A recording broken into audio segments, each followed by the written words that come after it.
साहेब बंदगी। साहेब बंदगी, साहेब बंदगी, साहेब बंदगी। आइए बैठिए। राम को मर्यादा पुरुषोत्तम कहा जाता है जी। तो सीता माँ को गर्भवती अवस्था में घर से निकाल दिया, क्या यही मर्यादा है? वाह भाई वाह। मर्यादा पुरुषोत्तम राम कहना, लोग तो चाहे जिस तरह से मान्यता मान के अपने इष्टों को बड़े बनाने के लिए लोग चूकते नहीं हैं। जैसे मेरा कबीर के मानने वाला हूँ तो मेरा कबीर क्या किसी से कम है? तो रामानंदी वाले मानने वाले कहते हैं कि मेरा राम तो अवतारी पुरुष है, अवतार लेते हैं, वह किसी के गर्भ के अंदर नहीं आता, भय प्रकट कृपाला, ऐसे मान्यता है। इसी प्रकार के कबीर वाले भी कहते हैं गगन मंडल से उतरे सद्गुरु सत्य कबीर, ऐसे केवल मान्यता है। मर्यादा तो सबके लिए होती है। रह गया सवाल, राम को मर्यादा पुरुषोत्तम कहते हैं, इनकी चरित्र को हम झांक करके देखें तो वास्तविक में राम मर्यादा की पालन करते हुए गया है, क्योंकि उनकी बाल चरित्रों से लेकर के जहाँ तक के जवानी तक के आया है सभी आदर्श से भरे हुए हैं, जिन्होंने हमें जीवन जीने की कला सिखाया है। प्रातःकाल उठ के रघुनाथा, मात पिता गुरु ना वही माथा। कितना सुंदर है, इतना सुंदर हमें जीवन जीने की कला सिखाया, यह मर्यादा से भरे हुए हैं। इसलिए रामायण और महाभारत दोनों महाकाव्य हैं। इन काव्यों से हमें मर्यादा की पाठ क्या करना चाहिए और किसको ग्रहण नहीं करना चाहिए, इनकी हमें सीख मिलती है। महाभारत है वह भी पारिवारिक ग्रंथ है। परिवार में दुष्गुण के कारण से वह जीवन नहीं जीने पाने के कारण से उनमें ऐसा हो जाता है कि भाई भाई में 1 इंच जमीन के लिए कौन कहे, एक सुई की नोक तक के मैं युद्ध के बिना जमीन नहीं दूंगा, ऐसे दुर्योधन ने कहा। आज यही महाभारत के विकराल रूप लेकर के आज हमें सीख दे रहा है कि भाइयों को हमें कैसे चलना चाहिए, भाई भाई में कैसे मित्रता होना चाहिए। यह पात्र रामायण से हमें सीख मिलता है, राम से हमें सीख मिलता है। देखिए, राम को माता पिता इन सब ने एक वरदान के रूप में कहिए या आदेश के रूप में कहिए, 14 वर्ष राम बनवासी, तापस भेष विदेश उदासी।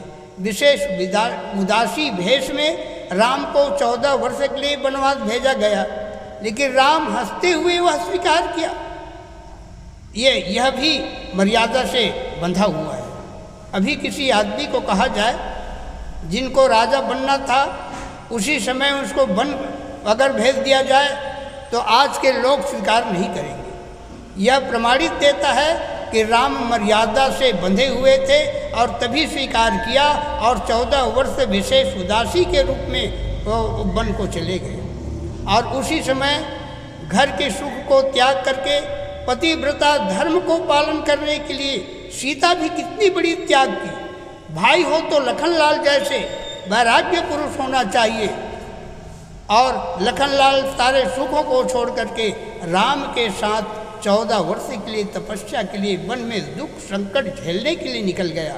यह भी तीनों के पात्रों से हमें दिखाई देता है, यह मर्यादा का पात्र है। रह गया सवाल, सीता को वन में निकाला, इनकी पात्र में हम झांक के देखें तो पति पत्नियों के प्रेम एक ऐसा होता है, पत्नियों में एक विशेष गुण होती है। वह कौन से गुण है? जिन गुणों को अगर स्त्री अपने अंदर में धारण कर लेती है तो वह महान बन जाता है। वह कौन सा गुण है? पति की चेहरा को देख करके जो पत्नी जान लेता है कि ये दुख में है कि सुख में है, इसका उलझन क्या है या सुलझन क्या, ऐसा जान लेती है, वही सबसे बड़े पति की पद को पाती है, वही पतिव्रता धर्म कहलाती है। ऐ गुण सीता में कुट कुट की भरा था। राम राज्य में जब गांव-गांव में चर्चाएं होने लगी, अयोध्यापुरी में गली गली, कि मैं सीता राम जैसे नहीं हूँ जो सीता को दूसरे के घर में रहे हुए को अपने घर में रख लिया, हम एक रात बाहर में रहने वाली पत्नी को नहीं रख सकते। अब विचार करें कितना मर्यादा से अयोध्यापुरी के लोग बंधे हुए थे, जो राम जैसे आदर्श वाले को उलाहना देने लग गए। इससे सिद्ध होता है कि अयोध्या के एक एक नर और नारी भी मर्यादा से बंधे हुए थे। अब रह गया सवाल, इसी राम ने पत्नी की त्याग नहीं की। जब त्याग नहीं की, आप लोगों को शंका होगा तो त्यागा किसने? तो सीता ने राम के चेहरा को देखा तो राम उदास था, वो चैन से नहीं थी।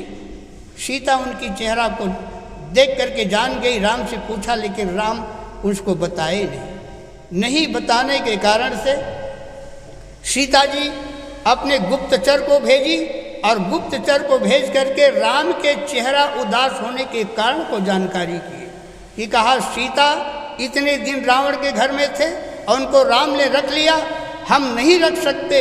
ये सारी चर्चाएं गांव-गांव गली-गली में हो रहा था। इन्हीं बात को गुप्तचर ने सीता जी की आके सुनाई। सीता जी विचार करने लग गई कि मेरे ही कारण से ये सारे राम को उदासी का कारण है, तो मैं तो खुद स्वतः नहीं जाऊंगी तब और राम मुझे निकाल नहीं सकता। ऐसे विचार की और उन्होंने बहाना बनाई कि इस अवस्था में मुझे बच्चों को संस्कार देना है, गर्भ में मेरे बच्चे हैं, इनको संस्कार देना है, तो संस्कार के लिए मैं कुछ दिन ऋषियों के आश्रम में रहना चाहती हूँ। ऐसे विचार करके भगवान राम से वो प्रस्ताव रखे। राम उनकी प्रस्ताव को टुकरा नहीं सके और टुकरा नहीं सकने के कारण से लखन लाल जी को आदेश दिया और आदेश पालन हेतु लखन लाल जी सीता जी को वाल्मीकि जी के आश्रम के किनारे सानिध्य में लेकर के सीता के आदेश के अनुसार से उनको वही छोड़ा गया। सीता को छोड़ते समय लखन भैया को बहुत दुख हुआ, लेकिन सीता जी पति के सुख के नाते अपने सर्वस्व त्याग करके वही ऋषि के आश्रम में सीता जी रहने लगी। कहाँ तक कहा जाए, यह राम से बड़े पात्र है सीता की, राम से बड़ा त्याग सीता की है जो राम ने नहीं कर पाया।